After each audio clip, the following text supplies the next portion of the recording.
So hey guys, welcome back to another video of Soul Land and I hope कि तुम लोग बहुत ही ज्यादा अच्छे और मजे में होगे। वीडियो में आगे बढ़ने से पहले कहना चाहूंगी कि अगर इससे पहले का एपिसोड अभी तक चेकआउट नहीं किया है तो पहले जाओ और जाके उसे देख लो, वरना यहाँ तुम्हें कुछ समझ नहीं आने वाला। और अगर तुमने देख लिया है तो बिना किसी देर के आज की इस वीडियो को शुरू करते हैं। सो होमीज, जैसा कि हमने लास्ट एपिसोड में देखा था जहाँ पे मास्टर शुआन ने यूहा को एक टास्क दिया था जिसके अकॉर्डिंग यूहा को 3 दिन के अंदर उसे destruction cannon soul guiding tool को क्राफ्ट करना है जो कि रेयर आइस एलिमेंट से बनने वाला है। यूहा इसमें कामयाब हो जाता है और फाइनली वो उस डिस्ट्रक्शन कैनन को भी बना लेता है, जिसके चलते यूहा अपनी काबिलियत को साबित करते हुए जो क्लास 8 का सोल इंजीनियरिंग बैज होता है उसे भी हासिल कर लेता है। मास्टर शुआन सभी के सामने ऐलान करते हैं कि आज से यूहा ऑफिशियली क्लास 8 का सोल इंजीनियरिंग मास्टर बन चुका है। इसी के साथ यहाँ पर यूहा और बाकी सभी की टीम रेडी हो जाती है जो कि यहाँ पे मास्टर शाओ याओ को बचाने के लिए जाने वाली थी। एल्डर सोंग और दीनियान भी इन्हें कंपनी देने के लिए रवाना हो जाते हैं। और अब आगे हमारे एपिसोड के स्टार्टिंग में हम देखते हैं कि यहाँ पर एल्डर सोंग और दीनियान के साथ यूहा की पूरी टीम हेवनली सोल एम्पायर के पास पहुंच जाती है जहाँ पे प्रिंसेस वीना इनको ग्रीट करती है और यहाँ पे एल्डर सोंग को देखते साथ ही कहने लगती है, अगर मैं गलत नहीं तो आप एल्डर सोंग है ना, और मैं हेवनली सोल एम्पायर के प्रिंसेस वीना हूँ। अब हम देखते हैं कि एल्डर सोंग उसे फॉर्मेलिटीज निभाने के लिए मना करती है और कहती है कि आपके बारे में हमें पता है, फिलहाल हमें सिचुएशन पे फोकस करना चाहिए। कि तभी प्रिंसेस की नजर यहाँ पे यूहा पे जाती है और वो यूहा को देखकर कहने लगती है कि तुम्हें यहाँ पे देखकर मुझे काफी ज्यादा अच्छा लगा, चलो हम सब अंदर जाके बात करते हैं। कि तभी यहाँ पे नैन क्यूक सिस्टर गुई से कहने लगती है कि आपने देखा ये लड़का जहाँ भी जाता है कोई ना कोई लड़की इसे जरूर जानती है, लगता है ये लड़कियों के बीच में काफी ज्यादा पॉपुलर है। सिस्टर गुई कहने लगती है कि हाँ, यूहा दिखने में हैंडसम भी है और काफी ज्यादा डैशिंग भी, मुझे तो लगता है कि शायद तुम भी उसमें इंटरेस्टेड हो। जिस पे नैन क्यों शर्मा जाती है, कहने लगती है कि आखिर आप क्या बोल रही है। तभी नैन कहने लगती है कि ऐसे फालतू में अफवाह फैलाना बंद करो, प्रिंसेस वीना का ऑलरेडी एक फियांसे है जो कि उससे काफी ज्यादा प्यार करता है। कि तभी यहाँ पे प्रिंसेस बताने लगती है कि जब से Star Empire Sun and Moon Empire के अंदर घुसपैठ कर चुकी है तब से लेकर अब तक फिलहाल के लिए जो सन एंड मून एम्पायर का एग्रेसिवनेस था हमारे प्रति वो काफी ज्यादा नॉर्मल हो चुका है। कि तभी हम इन सभी को मीटिंग टेबल पे देखते हैं और यहाँ पे प्रिंसेस एल्डर सोंग को बताती है कि हालांकि इन लोगों ने हमारे सारे रीइंफोर्समेंट के रास्ते को ब्लॉक करके रखा है और इस वक्त सबसे बड़ा हमारे लिए सरदर्द बन चुका है हमारी जो सोल टूल टेक्नोलॉजी है, क्योंकि वो लोग इसमें काफी ज्यादा आगे निकल चुके हैं। जिस पर एल्डर सोंग से पूछने लगती है कि आखिर आप लोगों के पास इस वक्त कितने सारे टॉप टायर के कॉम्बैट्स हैं जिन्हें की आप लोग यूज कर सकते हैं। जिस पर वो काफी अफसोस के साथ कहती है कि जब हम लोग डिफेंस की तैयारी में जुटे हुए थे तब हम पर स्नीक अटैक कर दिया था और सन एंड मून एम्पायर के इस अटैक के चलते हमारा डिफेंस काफी ज्यादा कमजोर हो चुका है। इसी के साथ हमें पास का वही सीन दिखाया जाता है जहाँ पर सन एंड मून एम्पायर के लोगों ने हेवनली सोल एम्पायर के ऊपर स्नीक अटैक कर दिया था, जिसमें इन लोगों ने क्लास 9 के काफी सारे सोल टूल्स को एक साथ डिप्लॉय किया था। यहाँ तक कि इविल सोल मास्टर्स ने भी इनके साथ मिलकर इनको भारी नुकसान पहुँचाया था। इसी के साथ हम यहाँ पर ज़ोंगली को भी आता हुआ देखते हैं जो कि यहाँ पर आते साथ ही अपने एक सिंगल स्लैश अटैक से भारी तबाही मचाने लगता है, जिसे रोकने के लिए काफी सारे लोग उसके रास्ते में आते हैं लेकिन कोई भी उसके रास्ते में टिक नहीं पाता। इस दौरान हम बॉडी सेक्ट के मेंबर्स को देखते हैं जहाँ पर ये लोग धड़ाधड़ मारे जा रहे थे, जिसे देखकर आउटियांग को काफी ज्यादा गुस्सा आता है, लेकिन यहाँ पर वो भी दुश्मनों से घिर चुका था। कि तभी यहाँ पर प्रिंसेस वेयांग को लेकर उनके सोल्जर्स यहाँ से एस्केप कर रहे थे, वहीं दूसरी तरफ ज़ोंगली इन सभी पर कहर बन के टूट रहा था। कि तभी यहाँ पर बॉडी सेक्ट का एक मेंबर कहने लगता है कि सेक्ट मास्टर आप यहाँ से भागिए, मैं यहाँ पे सब कुछ संभालूंगा। ये कहते साथ ही वो अपनी 9th सोल स्किल्स का यूज करता है और वो काफी सारे डिस्ट्रक्शन फिस्ट का अटैक करता है, लेकिन तभी यहाँ पर डेथ एक्सप्लोजन नाम की टेक्निक का यूज करते हुए ज़ोंगली उसके सिंगल अटैक को ही डिस्ट्रॉय कर देता है, जिसके चलते वो बंदा बुरी तरीके से इंजर्ड था। और अब यहाँ पे ज़ोंगली सभी को कह देता है कि यहाँ से कोई भी बच के ना निकल पाए। वहीं दूसरी तरफ बॉडी सेक्ट के बाकी के मेंबर्स भी यहाँ पे फाइट करने में लग जाते हैं, लेकिन यहाँ पर जो सोल राइडिंग टूल्स थे वो इन सभी के ऊपर भारी पड़ जाते हैं। यहाँ हम देखते हैं कि सभी लोग अपने सेक्ट मास्टर को बचाने के लिए पूरी जी जान लगा देते हैं और साथ ही कहने लगते हैं कि चाहे जो हो जाए प्रिंसेस को कुछ भी नहीं होना चाहिए। कि तभी यहाँ पर हम देखते हैं कि बॉडी सेक्ट की जो थर्ड मेंबर होती है वो भी यहाँ पर एक जानलेवा हमले की चपेट में आ जाती है और ऐसे ही सन एंड मून एम्पायर के जो बाकी के लोग थे वो यहाँ पर चौथे अंडर का काम भी ऐसे ही तमाम कर देते हैं। प्रिंसेस वियान बताने लगती है कि हमारी बॉडी सेक्ट के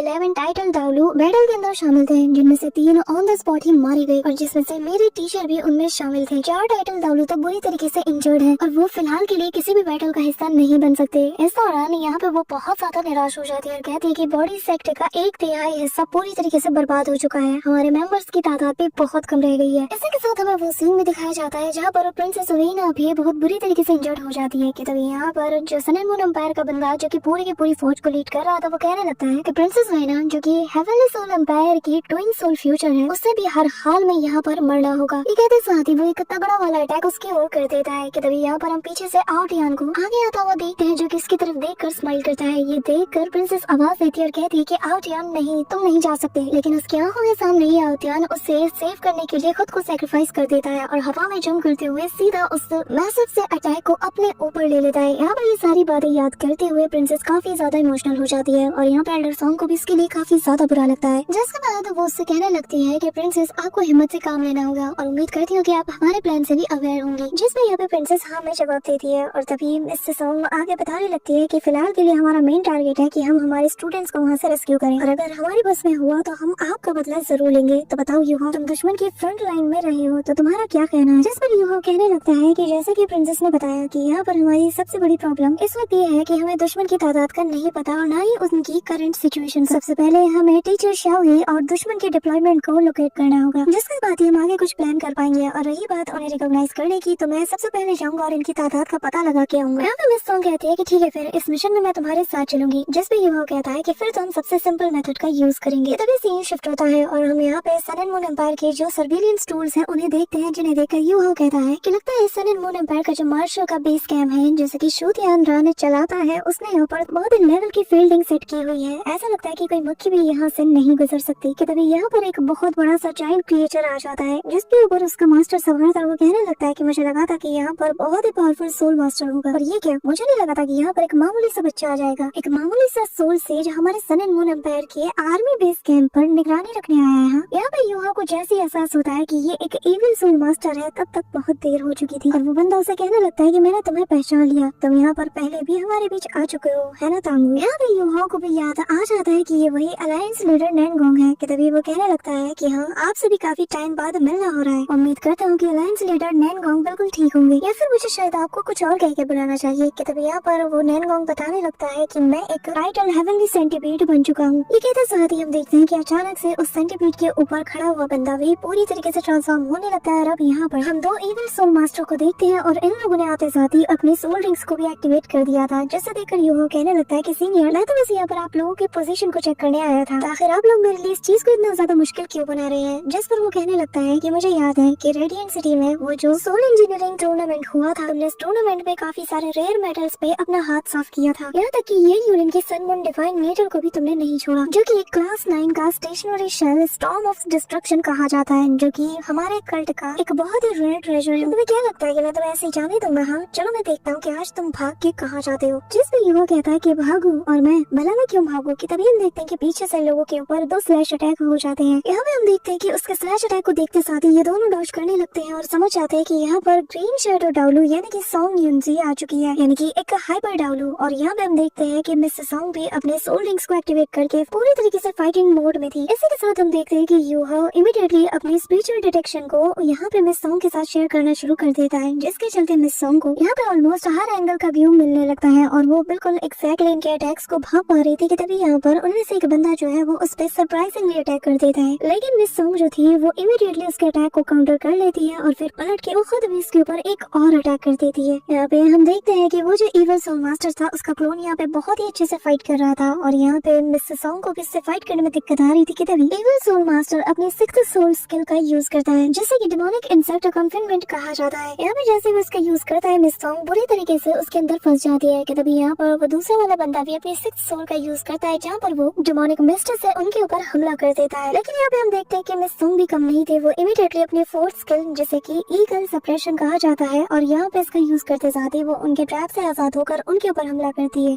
और यह अपने स्पेशल फॉर्म में आते साथ ही वो तेज तनादन इन्हें मारना शुरू कर देती है। ये देखते साथ ही हम देखते हैं कि दूसरा वाला बंदा जो था वो अपनी 7th स्किल का यूज करता है और वो अपने मार्शल सोल के ट्रू बॉडी का यूज करते हुए यहाँ पर सेंटीपीड वाले फॉर्म में आ जाता है और यहाँ आते साथ ही वो अपने पावर की ऑरा को रिलीज करने लगता है। अब सबसे पहले वो यूहा के ऊपर हमला करता है। यूहा बहुत इजीली उसके अटैक से डॉज कर जाता है, जिसके बाद उसका जो दूसरा सिरा था वो यहाँ पर मिस सॉन्ग के ऊपर हमला करता है। लेकिन यहाँ पर मिस सॉन्ग और यूहा दोनों ही उसके हमले से बचते हुए एक दूसरे के साथ कोऑपरेट करना शुरू कर देते हैं और यहाँ पर ये जो इविल सोल मास्टर था ये भी बिल्कुल ऐसा ही करता है। जहाँ पे जब बात लात घूसे से नहीं बनती तो वो यहाँ पर अपनी 9 सोल स्किल जिसे कि हेफिनिया डीमन डिवोरिंग इंसेक्ट कहा जाता है इससे अनलीश करता है। लेकिन यहाँ पर उसका जो सेंटीपीड था वो भी अपने 8 सोल स्किल का यूज करता है और जिसे कि इन्फिनिटी स्लॉटर कहा जाता है। यहाँ पे हम देखते हैं कि दोनों ही दो तरफ से मिस सॉन्ग के ऊपर हमला करते हैं। मिस सॉन्ग अपने दोनों हाथों से इनके अटैक को रोकते हुए इनके अटैक को डिस्ट्रॉय कर देती है, जिससे यहाँ पे एक बहुत बड़ा एक्सप्लोजन होता है जिसकी आवाज यहाँ पे दूर से ही सुनी जा सकती थी। कि तभी यहाँ पे ये लोग वापस से मिलकर एल्डर सॉन्ग पे हमला करते हैं, लेकिन इस दौरान यू हाउ बीच में आ चुका था और इसे देखते साथ ही ये लोग पैनिक कर जाते हैं और यू हाउ मैस इन्फ्लिमेंट नाम की अटैक का यूज करता है। और जैसे यू हाउ उस बॉल को अपने हाथों में क्रश करता है, यहाँ पे हम देखते हैं कि आसपास की चेन से पूरी जो जगह थी पूरा का पूरा स्पेस जैसे यू हाउ के कंट्रोल में आ चुका था। और फिर यू हाउ यहाँ पर अपने स्पिरिचुअल आइज का भी यूज करता है और एनिमेशन देखो यहाँ पे कि तभी हम देखते हैं कि इनके ऊपर बहुत ज्यादा प्रेशर पड़ने लगता है, जिसके चलते ये लोग डिस्ट्रैक्ट हो जाते हैं और तभी मौका मिल जाता है एल्डर सॉन्ग को अपनी 7th सोल स्किल को परफॉर्म करने का मौका मिल जाता है, जिसे कि मार्शल सोल ट्रू बॉडी कहा जाता है। और अब वो अपने उसी जायंट से फीनिक्स फॉर्म में आ जाती है और अपने विंग से ही इन दोनों को मार के निपटा देती है। लेकिन वो यहाँ पे भी नहीं रुकती, वो अपनी 8th सोल स्किल का भी यूज करती है, जो कि ग्रीन फेदर डिवाइन टेक्निक है। इनकी तरफ जो फेदर्स आ रहे थे वो किसी शार्प ऑब्जेक्ट की तरह स्पेस को जैसे चीरते हुए इनके ऊपर लगने लगते हैं, जिससे इन्हें काफी ज्यादा पेन होता है। और यहाँ एक के बाद एक दे दनादन एक्सप्लोजन होने लगते हैं, जिसके चलते दोनों बहुत बुरी तरीके से इंजर्ड हो जाते हैं। और तभी इविल सोल मास्टर कहने लगता है कि ये बुढ़िया ये तो बहुत ज्यादा खतरनाक है। वो सेंटीपीड भी इस बात से एग्री करता है कि तभी वो बताने लगता है कि हर हाल में हमें उस लड़के को हॉस्टेज बनाना ही होगा, नहीं तो हमें माफ नहीं किया जाएगा। अब यहाँ पे वो सेंटीपीड आगे बढ़ता है और कहता है कि मैं इसे फंसा के रखता हूँ, तुम तब तक जाकर उस लड़के को पकड़ लो। अब ये कहते साथ ही वो यहाँ पे मिस सॉन्ग का सामना करने पहुंच जाता है, जहाँ पर दोनों के अटैक आपस में क्लैश करते हैं। अब यहाँ पे एल्डर सॉन्ग इस दौरान देख लेती है कि ये लोग यू हाउ को टारगेट कर रहे हैं, तो यू हाउ को बचाने के लिए इस सेंटीपीड को छोड़ के आगे बढ़ती है। लेकिन तभी ये सेंटीपीड वापस इनका रास्ता रोकते हुए कहता है कि तुम यहाँ से कहीं नहीं जा सकती। तभी ये कहते साथ ही वो अपने 8th सोल स्किल का यूज करता है और जो कि डेमोनिक इंसेक्ट डोमेन है, यहाँ पे इसका डोमेन एक्टिवेट हो जाता है। यू हाउ उसे देखकर कहता है कि ये तो एक स्पेशल एट्रीब्यूट वाला स्किल है, कि तभी यहाँ पर ये सारे डेमोनिक इंसेक्ट उस पर हमला करना शुरू कर देते हैं। यू हाउ डॉज करता है, पर तब तक ये जो सेंटीपीड था ये यहाँ पर venomous shadow palm attack Yu Hao की तरफ कर देता है, जो देखकर यू हाउ अपने आसपास एक बैरियर को बना लेता है, जिसके ऊपर इन सब के अटैक पड़ते हैं। लेकिन यू हाउ को कुछ फर्क नहीं पड़ता और तभी वो स्कल ऑफ डेस्टिनी स्किल का यूज करते हुए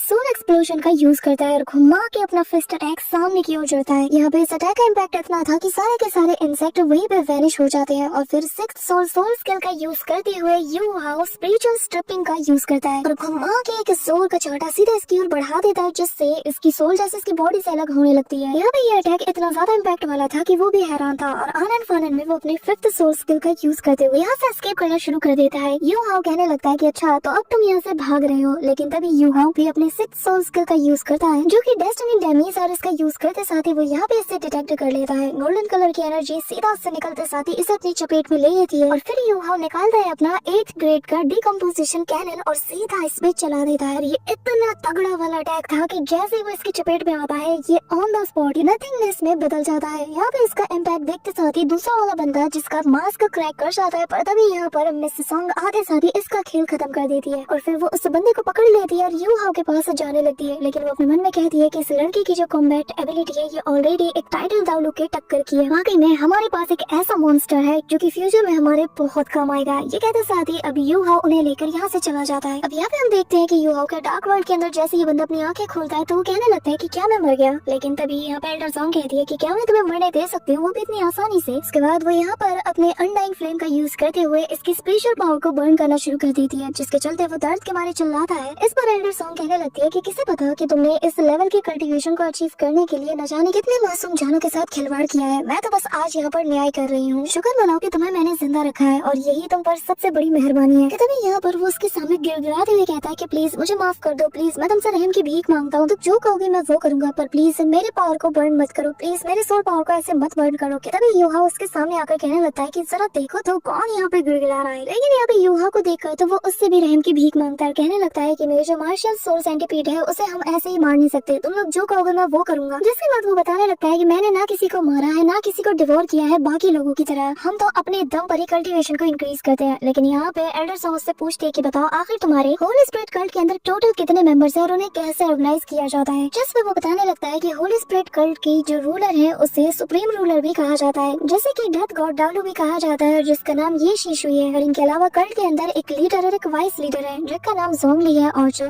फेंगलिन है वो वाइस लीडर है। इनके अंडर में 2 सेंट्रेंट्स और 8 ग्रेट एल्डर्स आते हैं, और जो 8 ग्रेट एल्डर्स हैं वो सभी लोग टॉप टाइटल दालू है, जिनमें से एक एल्डर मैं भी हूँ। लेकिन हमारी ताकत का सोर्स जो है वो है हॉल ऑफ वर्शिपर्स, जहाँ पर टोटल 12 वर्शिपर्स हैं और जिन्हें की गेस्ट एल्डर्स कहा जाता है। और सिर्फ जो सुप्रीम लीडर है उन्हें ये हक दिया गया है कि वो इन्हें कमांड कर सकती हैं और उनके अलावा कोई नहीं। और जो चीफ वर्शिपर है वो और कोई नहीं बल्कि ड्रैगन एम्परर दालू यानी कि लॉन्ग शाओयाओ है। और जो हॉल ऑफ वर्शिपर्स है ये पूरी तरीके से पावर हाउसेस से भरी हुई है, इनकी ताकत का अंदाजा कोई नहीं लगा सकता। यहाँ तक कि एक हाइपर डाउलू भी इन लिस्ट में अपना नाम दर्ज नहीं करा सकता। यू हाउस की बात सुनकर कहने लगता है कि नैंगोंग के अकॉर्डिंग जो टाइटल डाउलू है इनकी तादाद 12 है, जिनमें से 2 लिमिट डाउलू है जिनकी स्ट्रेंथ बहुत ही ज्यादा टेरिफाइंग होती है। लगता है कि हमें कांटे की टक्कर मिलने वाली है। So that's it for today guys. I hope कि तुम सबको आज की वीडियो काफी ज्यादा पसंद आई होगी। अगर हाँ तो वीडियो को लाइक करना, चैनल पे नए हो तो सब्सक्राइब करना। तो मिलते हैं नेक्स्ट वीडियो में, तब तक के लिए बाय।